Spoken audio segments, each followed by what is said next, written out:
Class का math. पहला chapter है संख्या पद्धति, उसी से रिलेटेड जो इम्पोर्टेंट टॉपिक है सबको हम लोग कवर करेंगे। सबसे पहले आता है प्राकृत संख्या। प्राकृत संख्या हम लोग किसको बोलते हैं? प्राकृत संख्या को नेचुरल नंबर बोला जाता है। प्राकृत संख्या में जो 1 से शुरू होता है, 1, 2, 3, 4, ऐसे करते करते ये अनंत तक चलता है। ठीक है। दूसरा है पूर्ण संख्या। पूर्ण संख्या में 0 ऐड हो जाता है। पूर्ण संख्या में 0 ऐड हो जाता है। प्राकृतिक संख्या में अगर 0 को ऐड कर देंगे तो ये पूर्ण संख्या बन जाएगी। तो 0, 1, 2, 3, 4 ऐसे करते करते ये भी कहाँ तक जाएगा? अनंत तक। अगला है पूर्णांक संख्या। पूर्णांक संख्या में दोनों होता है, एगो धनात्मक पूर्णांक होता है, एगो ऋणात्मक पूर्णांक होता है। तो एगो धनात्मक पूर्णांक, एगो ऋणात्मक पूर्णांक। धनात्मक पूर्णांक में क्या आ जाता है? धनात्मक पूर्णांक में आपका आ जाता है 0, 1, 2, 3 ऐसे करते करते अनंत तक जाता है। और ऋणात्मक पूर्णांक में आपका आ जाएगा -1, -2, -3, -4। ये भी कहाँ तक जाएगा? अनंत तक। अगला है परिमेय संख्या। परिमेय संख्या हम लोग किसको बोलते हैं? वैसी संख्या जो p/q के रूप में होता है, जो p/q के रूप में होता है, लेकिन इसमें एक कंडीशन है जहाँ q बराबर 0 नहीं होना चाहिए। देखा जाए तो हम लोग कोई भी संख्या, कोई भी अंक को ले सकते हैं, जैसे 2, ठीक ना, 4 या 1/2 -1/3 कुछ भी होगा, लेकिन नीचे वाला जो q किसके रूप में? नीचे वाला को q बोला जाता है। ठीक है। तो नीचे वाला अगर कंडीशन यही है कि नीचे में 0 नहीं होना चाहिए। अगर नीचे 0 हो गया तो वो परिमेय संख्या नहीं कहलाएगा। अपरिमेय संख्या हम लोग किसको बोलते हैं? अपरिमेय संख्या p/q के रूप में होगा ही नहीं। p/q के रूप में ये होगा ही नहीं, सीधा सीधी बात। ठीक है। तो ऐसी संख्या जो p/q के रूप में नहीं होता है उसे हम लोग क्या बोलते हैं? अपरिमेय संख्या। इसमें क्या आ जाएगा? √3, √5, √11। ऐसी संख्याएं जिसका पूर्ण वर्ग नहीं होता है, उसको हम लोग क्या बोलेंगे? अपरिमेय संख्या।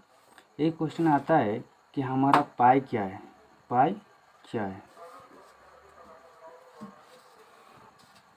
और एगो आता है 0 क्या है? ठीक है। इम्पोर्टेंट क्वेश्चन है, बार बार रिपीट होता है। देखिए, तो पाई हमारा यहाँ पर अपरिमेय संख्या हो जाएगा।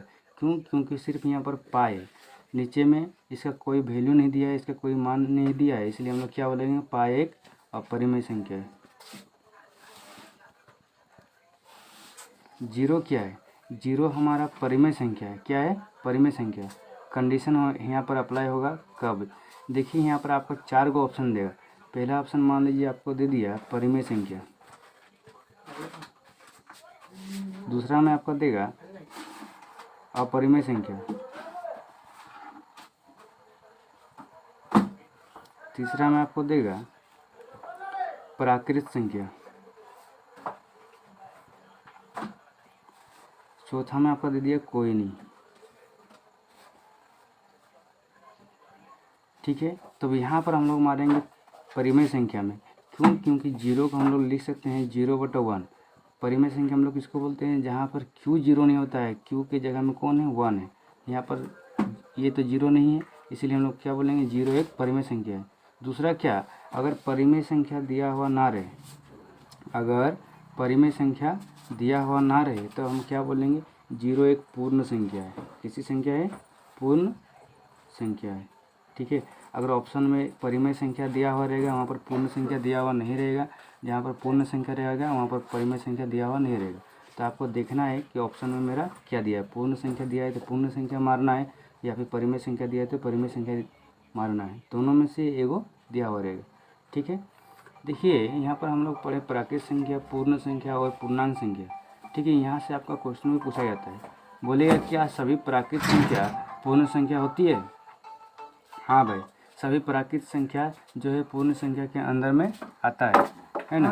सभी प्राकृत संख्या पूर्ण संख्या के अंदर में आता है। लेकिन ये बोला जाए कि सभी पूर्ण संख्या प्राकृत संख्या होती है, तो हम लोग बोलेंगे नहीं, क्योंकि पूर्ण संख्या में 0 ऐड है और प्राकृत संख्या में 0 का कोई जिक्र नहीं किया गया है, इसीलिए प्राकृत संख्या पूर्ण संख्या नहीं होगा। ठीक है। ये सॉरी, सभी पूर्ण संख्या प्राकृत संख्या नहीं होगा, लेकिन सभी प्राकृत संख्या पूर्ण संख्या होगा।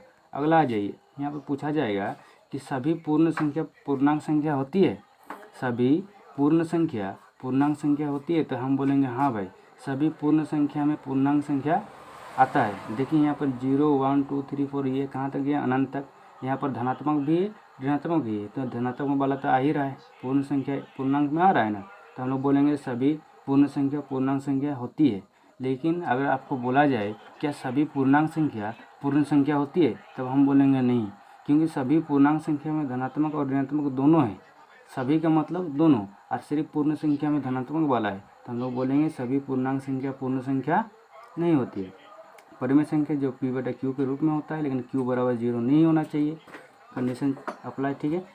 अगला देखो, जो अपरिमेय संख्या है वो p/q के रूप में होगा ही नहीं, ठीक है। और कैसा होगा, या तो रूट में होगा, रूट में वो वाला होगा जिसका पूर्ण वर्ग नहीं होता है, जिसका पूर्ण वर्ग नहीं होगा उसको हम लोग क्या बोलेंगे, अपरिमेय संख्या। ये वाला क्वेश्चन पूछा जाता है, पाई क्या है, तो एक अपरिमेय संख्या है, 0 क्या है, तो जहाँ पर 4 को ऑप्शन में अगर परिमेय संख्या रहा तो परिमेय संख्या मारना है, और नहीं तो पूर्ण संख्या मारना है, क्योंकि पूर्ण संख्या 0 से स्टार्ट होता है, ठीक है। थैंक यू, आप लोगों को समझ में आया होगा। तो इसका अगला पार्ट हम लोग जल्द लेके आएंगे।